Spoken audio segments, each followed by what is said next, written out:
and welcome to this fibro section. How long is it since I've done a fibro section for you? I don't know, it's quite a while, isn't it? But I thought, you know, we're gonna give it a go. We're gonna do a fibro section because I feel like I've missed them. I don't know about you.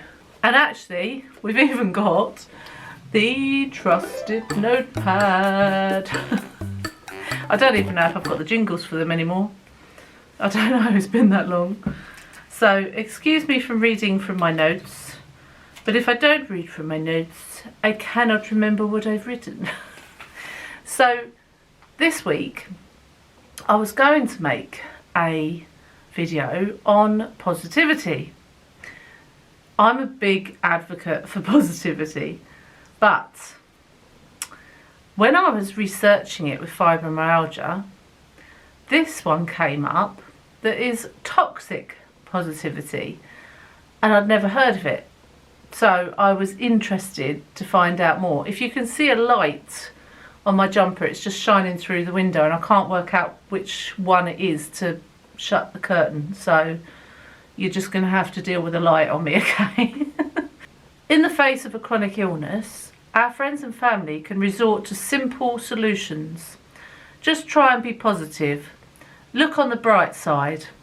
It's not bad advice, but it can come across as out of place or hurtful. The truth is that you can't experience real joy or peace on top of misery.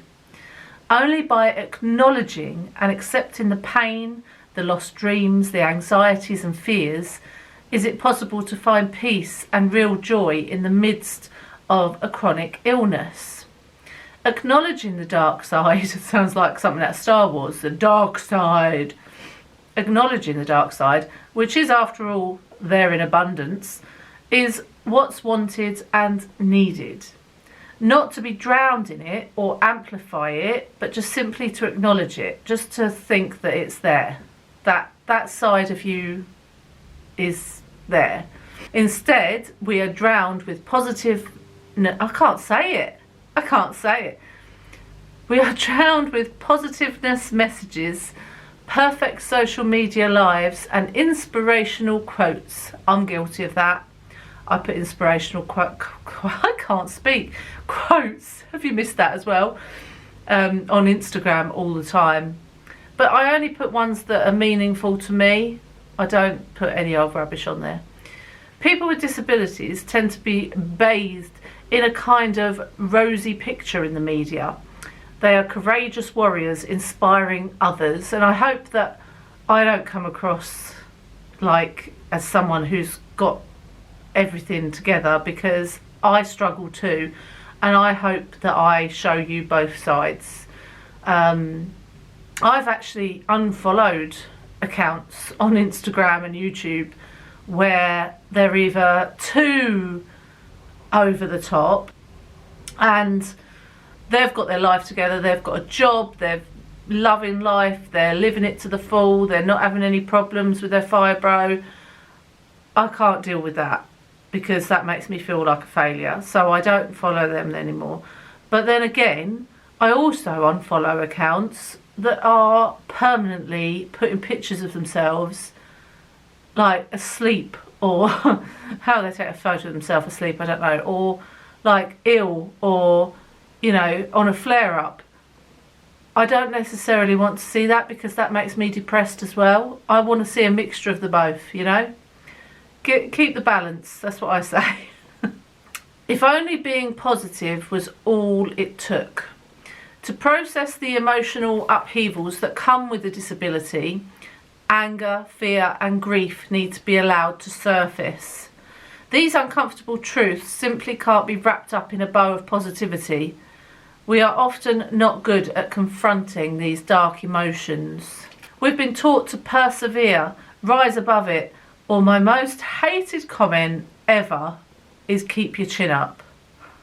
I've got a couple of friends that say that to me, and every time I get that message I'm like, oh my god.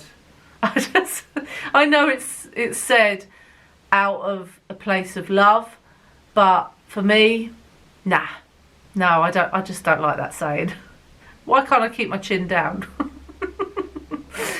Instead of allowing the darker emotions to surface so that we can deal with them, we often tend to suppress them and pretend they don't exist. It's healthy, natural and necessary to feel the negative emotions brought on by disability. It's okay and even necessary to grieve, be angry, be afraid, be frustrated and so many other things. These feelings are there. Our experiences deserve to be heard, known and supported. If it's difficult for us to come to terms with these emotions, it must be even harder for our friends and family to try and understand. So they often will try and give a quick fix advice of positivity. What starts as a loving gesture to help us be joyful again can end up with us hiding our true struggles and feelings and isolate ourselves further. When faced with such simple solutions, we ironically have to become the helper, making sure our family and friends don't worry too much by saying, "I'm fine." Who says that? "I'm fine, don't worry about me." The "I'm fine," I think I must say at least once a day to someone.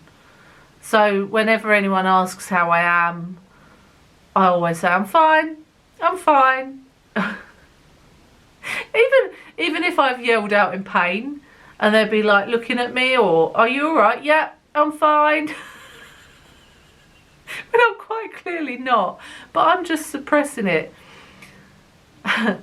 Then also with that one, I feel like if I don't say I'm fine or don't worry about me, I feel like I'm going to look like some sick person that they don't want to be friends with.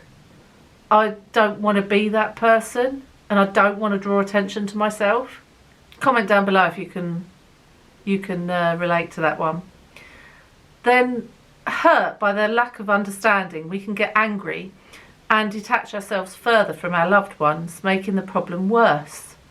There are 3 practices for dealing with family and friends who don't understand. Notice that the upset you're having is not with what the person did, but with what you think they should have or should not have done. It's your desire or unfulfilled expectation that they understand you better or be more considerate that is causing your pain. Practice mindfulness. Instead of getting stuck with your upset, anger or frustration, address it mindfully. Notice that it is happening. Reflect on the many different possible reasons your friend or family member could have for behaving the way that they did. And I always say with friends and family as well, if they're struggling, ask them if they'd like you to print out or send them some information that they can read about fibromyalgia. And I'm not talking of pages and reams of things. I'm talking of like quick things. You can get so many images on Google search that will just have like a list of things that go with fibro, just so that they can have a bit more of an understanding of it. Practice wishing them well. Not an easy thing to do and something that will take practice, but practice wishing those who let you down well will make it more difficult for you to feel anger towards them. And there's a couple of people in my life that, more than a couple, that have really hurt me emotionally. And I thought they were true friends. So for those people, I have held on to that hurt all this time. So I'm going to practice just wishing them well. Just wishing them well in my head and hoping that will let my anger slip away towards them. Of course, it's also good and helpful to focus on the blessings we still have, to hold on to hope. Both the appeal to what's positive and the negative emotions that come with having a chronic illness are part of the package. We are emotionally complex individuals, we certainly are, worthy and valuable just the way you are. No matter what your experiences with disability have been, remember that you are not alone, because you're not. I saw, I think 6% of the world have fibromyalgia. I think it was 6%. And you think how many people are in the world, that's quite high. And I just think there's so many forums out there. You have to be careful with some of them because they could be a bit toxic and moany. I've had to leave some of them on Facebook because I was like, oh, for goodness sake. But Twitter's a good one. I find Twitter good for if I've got any questions about fibro, I go on there. Of course, my channel where you can chat to people in the comments, and also my Facebook page, you can chat away on there, you know, about things and see if people can give you advice or if they've experienced it as well. You're not alone. You're really not alone. And I've found since starting this channel, it's been lovely chatting to some of you in private messaging, and you've been asking me questions, or have you experienced this, have you experienced that, can you give me advice on how to cope with this. I'm only too happy to do that because that's why I started my channel. I want to add that fibromyalgia is closely connected to emotions. So as much as toxic positivity is bad if you have not acknowledged all your emotions, those bad dark thoughts and dark feelings, it is important to know that if you do feel positive and happy, that's okay too. I don't want you to feel that having a chronic illness, you have to feel depressed and sad and angry and resentful all the time. If you have acknowledged those feelings, then positivity is a really good way to start broadening your life with fibromyalgia. And that's how I am at the moment. But I am a very positive person, but I'm also very, very good at suppressing feelings, negative emotions that I don't want to deal with. And I've had to work on that a lot through the therapies I've had. It's something that I still struggle with today. So for example, like when my mum got taken into hospital over Christmas, I just kept going and going and going and going until Christmas Day. I just broke down in tears in the morning, and I'm very good at suppressing emotions. My body does not like that. So all emotions can equal pain. I have had fibromyalgia flare-ups and pain with excitement before too.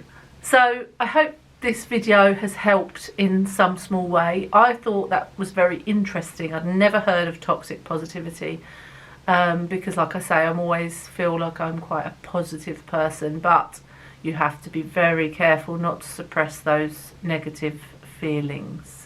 Right, give this a thumbs up if you've enjoyed it, leave me a nice comment, and I will see you all on Saturday for the weekly.